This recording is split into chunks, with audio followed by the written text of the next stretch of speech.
Welcome to the Deep Dive. Today, we're tackling a really make-or-break moment in academic research, particularly here in Kenya.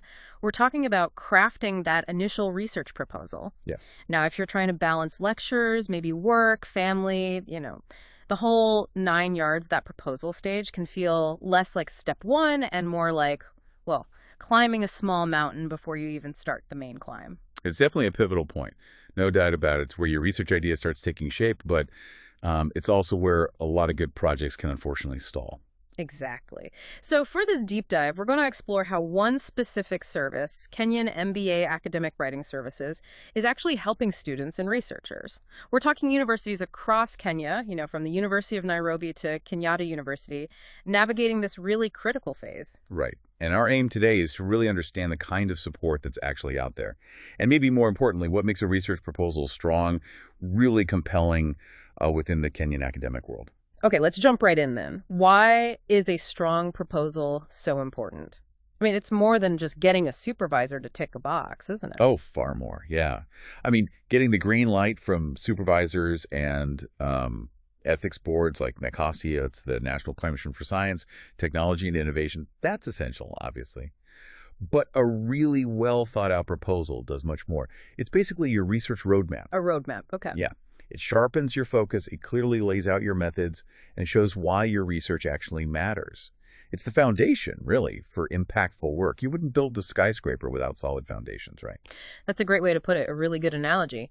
So how does a service like Kenyan MBA actually step in? How do they help at this, fundamental level? It sounds like they offer quite a bit of support. They really do. Their help covers the whole proposal development journey, start to finish. It often begins right at the foundation, choosing a research topic and properly defining the problem you want to tackle. They help pinpoint areas that are not just interesting academically, but also crucially relevant to issues facing Kenya today. Think about things like improving healthcare access or boosting agricultural productivity or, the impact of fintech. They specifically mention M-PESA's impact, for instance. Okay, so anchoring the research in real Kenyan issues, and then they help you take that big idea and sort of zoom in on a specific question. Is that right? Precisely. They play a really vital role in refining a general interest into a focused, actionable research question. This means looking for gaps in the current literature, what hasn't been fully explored yet, and making sure your study will actually add something meaningful. You don't want to just rehash what's already known. No, absolutely not. Waste of effort. So once you know what you want to look into, the next bit is understanding what everyone else has found already. That dive into existing research. Absolutely. The literature review and developing your theoretical framework, those are the next critical pieces.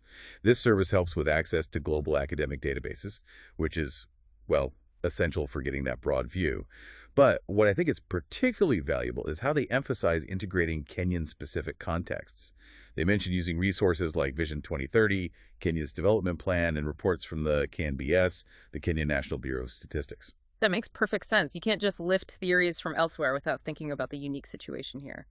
And the theoretical framework, that's like the glasses you wear to look at your data. That's a good way to think about it, yeah. They help you build a solid theoretical or conceptual framework to guide the whole study. It provides the sort of underlying assumptions and principles that shape how you approach the research and how you interpret what you find. Okay, so topic.check, lit review.check, framework.check. Now, the how, the methodology. This feels like where a lot of researchers, especially newer ones, might feel a bit lost at sea.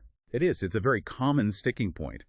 And yeah, this is another area where the service provides quite significant guidance.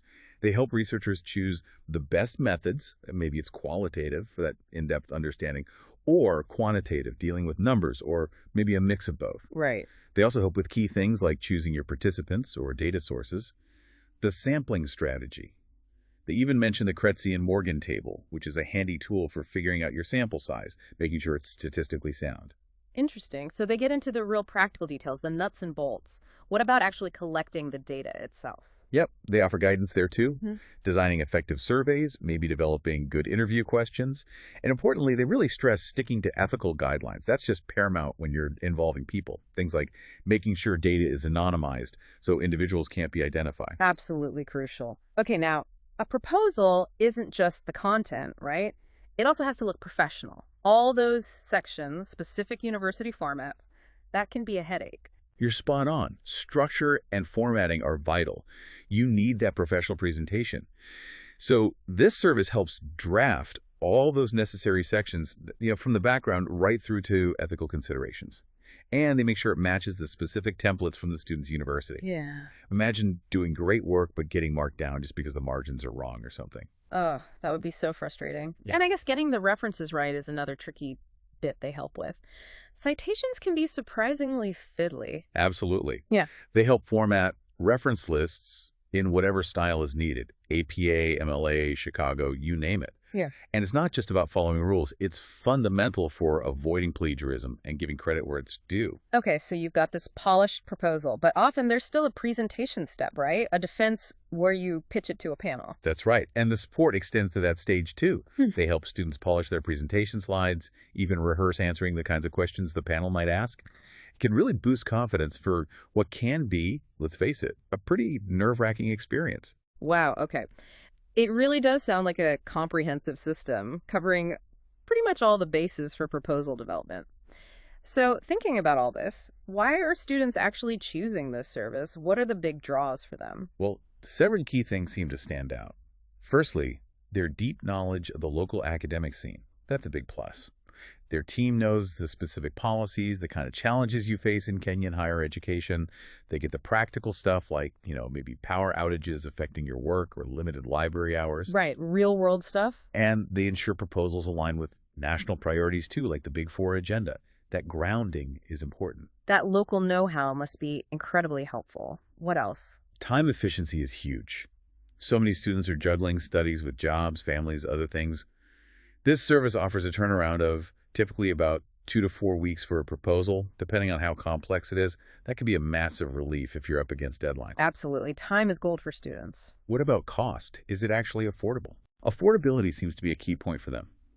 They talk about transparent pricing, designed for student budgets. They give examples like master's proposals starting around CARES 30,000 and PhD proposals maybe CARES 70,000 and up. Having those figures helps students see what the commitment is. Yeah, that makes it concrete.